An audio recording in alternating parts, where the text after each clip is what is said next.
Qantas is facing potentially major disruption, with Fair Work Australia today giving the go-ahead for pilots to vote for industrial action for the first time in 45 years. In an exclusive interview with 7:30, the company's CEO, Alan Joyce, hits out at what he calls rogue union leaders, saying Qantas's future as an international carrier is in jeopardy. The pilots are countering by accusing Mr Joyce's management team of trashing the company brand, as Connor Duffy reports. After months of threats, the showdown at the Flying Kangaroo is inching closer. Today, Fair Work Australia approved a ballot that will see the men and women who control long-haul flights vote on taking industrial action.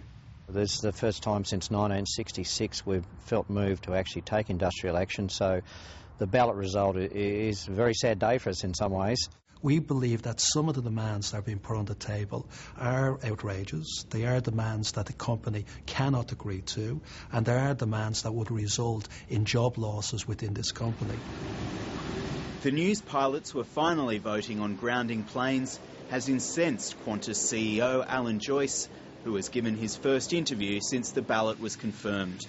And the continued claim that they're going to take industrial action and damage the customer base, disrupt the customer base, is again an attempt at further damaging the brand. Unfortunately, this is the way some of these rogue union leaders think.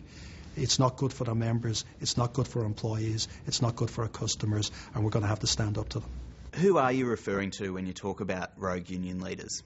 Where we have the rogue unions of the rogue union leaders of the engineers, of the pilots.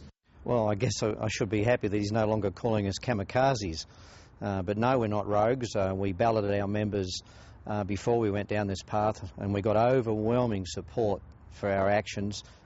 Qantas also released its estimate of the union's 3-year wage and condition claim to 7:30.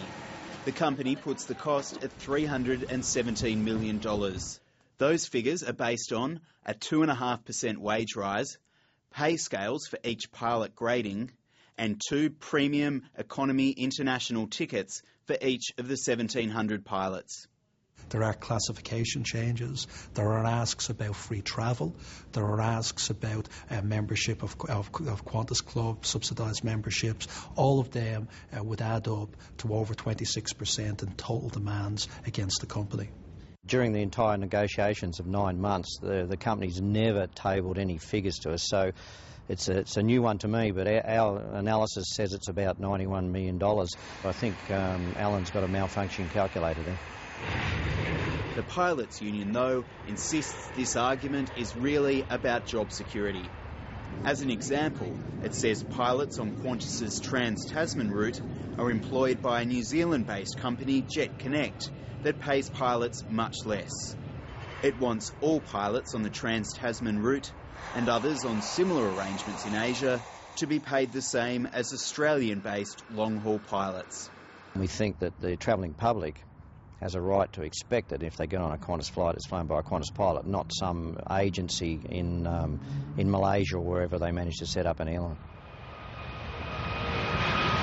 But Qantas says that would mean those companies would no longer make a profit and be able to help prop up Qantas International.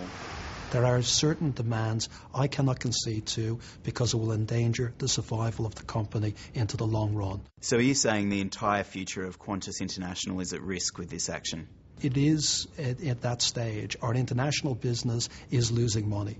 Our international business, if these demands are met, will go backwards even further. We want to operate together to produce a viable airline. We've always wanted a cooperative relationship, not this aggressive antagonism from the management. This is not about wages, it's not about money at all, it's about a future for our pilots. It's not just the pilots Alan Joyce has to worry about. His engineers are ready to go on strike, and he has to negotiate a new agreement with the Transport Workers Union, which has already signalled it's prepared for a workplace war. The international arm of the business also faces the challenge of arresting its declining market share. I think it is happening as we talk. Our market share internationally is down to 18%. Our market share into Asia is down to 14%. We need to change the business in order for it to be successful. Well, I think Qantas management's got to realise that they've pushed the boundaries too far and they have alienated most of their workforce. And on the other big industrial dispute at the moment,